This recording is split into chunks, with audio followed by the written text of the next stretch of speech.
और बेलगोरोद में सुबह से यूक्रेन का हमला। बेलगोरोद के रिहायशी इलाकों में धमाके, यूक्रेनी गोलाबारी से गाड़ियों में आग लग गई। Подталкивайте, давайте, подталкивайте.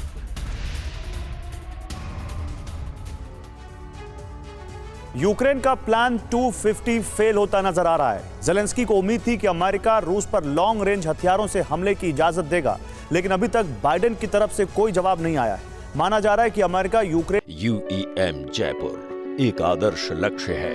भावी छात्रों के लिए अच्छी नौकरी, भविष्य के लिए तैयार कौशल के साथ अच्छी शिक्षा की लिस्ट को रिजेक्ट करने वाला है। हालांकि नेटो देशों का रुख अमेरिका से अलग है, वो रूस पर हमले के पक्ष में है। ऐसे में सवाल है कि अमेरिका पीछे क्यों हट रहा है? वो कौन सी मजबूरी है जो बाइडेन को लॉन्ग रेंज हथियारों से हमले की इजाजत देने से रोक रही है? इस रिपोर्ट में देखिए। Все, что возможно.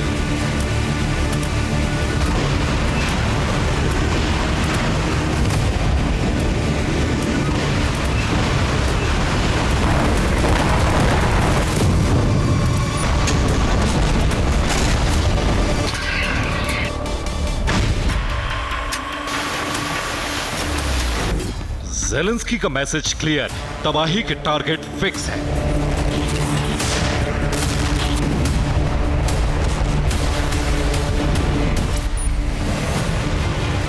जरूरत है तो सिर्फ और सिर्फ अमेरिका की इजाजत की।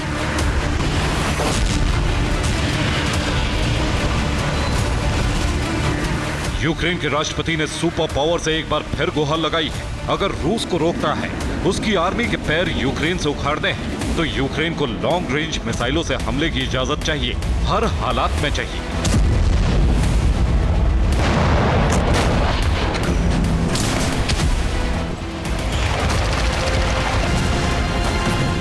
ये तस्वीरें 30 सितंबर की हैं, जब यूक्रेन के रक्षा मंत्री रुस्तम उमेरोव अमेरिका पहुंचे थे। वॉशिंगटन में अमेरिकी डिफेंस मिनिस्टर लॉयड ऑस्टिन से उन्होंने मुलाकात की।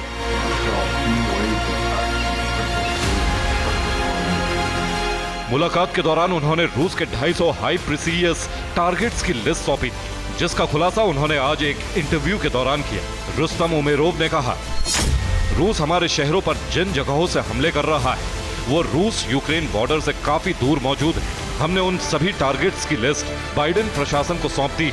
हमें उम्मीद है कि वो इस पर विचार कर रहे होंगे।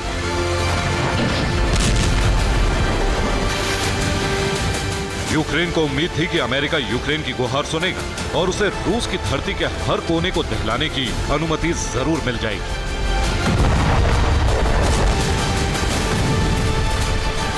लॉयड ऑस्टिन और रुस्तम उमेरोव की मीटिंग हुए 48 घंटों से ज्यादा का वक्त बीत चुका है, लेकिन अभी तक अमेरिका ने यूक्रेन को कोई जवाब नहीं दिया।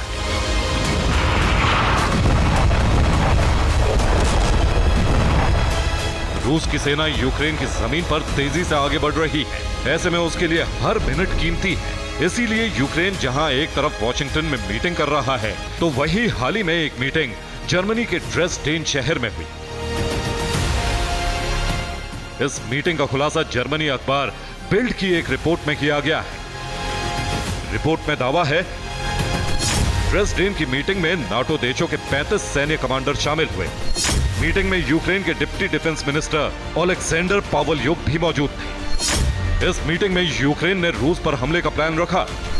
250 टारगेट्स के हमले वाली लिस्ट सभी को सौंपी गई है।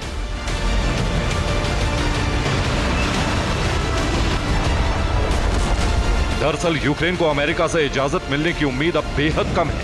उसे लगता है कि रूसी शहरों को दहलाने, मिलिट्री बेस और ऑयल डिपो को तबाह करने की अनुमति अमेरिका से नहीं मिलेगी।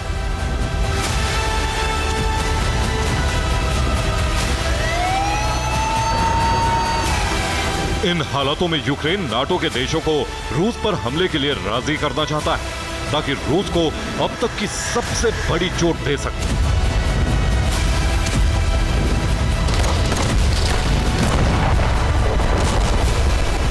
हालांकि जब तक अमेरिका इस पर ग्रीन सिग्नल नहीं देता, तब तक नाटो देशों का कोई भी फैसला लेना मुश्किल है और उसकी उम्मीद बेहद कम है।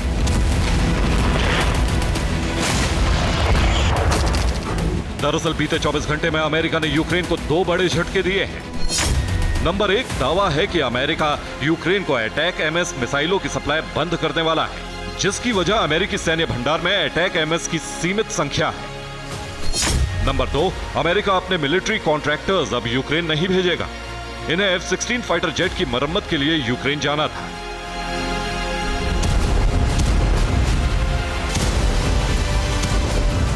यूक्रेन इस वक्त रूस की धरती पर कुर्स्क में जंग लड़ रहा है। ऐसे में यूक्रेन के इलाकों में रूसी सेना ने हमले तेज कर दिए हैं। इन हालात में अगर अमेरिका से अटैक एमएस की सप्लाई रुकती है या F-16 और बाकी हथियारों की मरम्मत नहीं हो पाती, तो रूस को दहलाने का ख्वाब देख रहे ज़ेलेंस्की के लिए यूक्रेन को बचाना नामुमकिन हो जाएगा।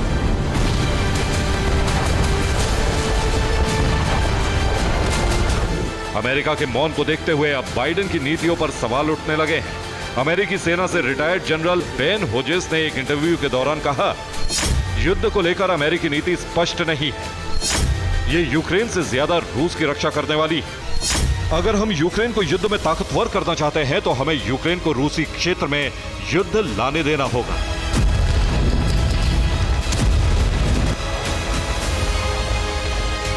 सिर्फ अमेरिका के पूर्व जनरल ही नहीं, इस मामले पर नाटो महासचिव भी अमेरिकी रुख से खफा नजर आ रहे हैं। जेम्स स्टोल्टनबर्ग ने पहली बार यूक्रेन की लॉन्ग रेंज मिसाइलों की मांग पर बात करते हुए कहा, रूसी ठिकाने अंतर्राष्ट्रीय कानून के तहत वैध लक्ष्य हैं। यह अधिकार सीमा रूसी बॉर्डर पर खत्म नहीं होती। यूक्रेन पर निर्भर करता है अपनी रक्षा कैसे करेगा। साफ है, अमेरिका इस वक्त अपने ही ग्राउंड पर फंस चुका है। सवाल है कि अमेरिका चुप क्यों है? उसकी इस खामोशी की वजह क्या है? दरअसल इसकी एक बड़ी वजह टू फ्रंट वॉर से बचने की कोशिश है। अगर यूक्रेन नाटो के हथियारों से रूस को दहलाता है तो रूस नाटो देशों पर हमला कर देगा। ऐसे में अमेरिका को यूरोप की जंग में खुलकर उतरना पड़ेगा। अमेरिका पहले ही मिडिल ईस्ट के मोर्चे पर घिरा हुआ है। ऐसे में वो यूरोप की जंग को ज्यादा भड़कने नहीं देना चाहता। यही वजह है कि अमेरिका अब तक ज़ेलेंस्की की मांगों पर चुप है, उन्हें टालने की कोशिश कर रहा है। लेकिन सुपर पावर की यह नीति यूक्रेन के लिए तबाही का कारण बन चुकी है।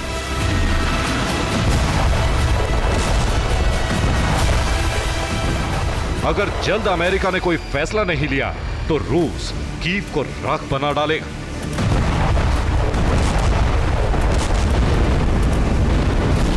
Bureau report, TV9 भारतवंश।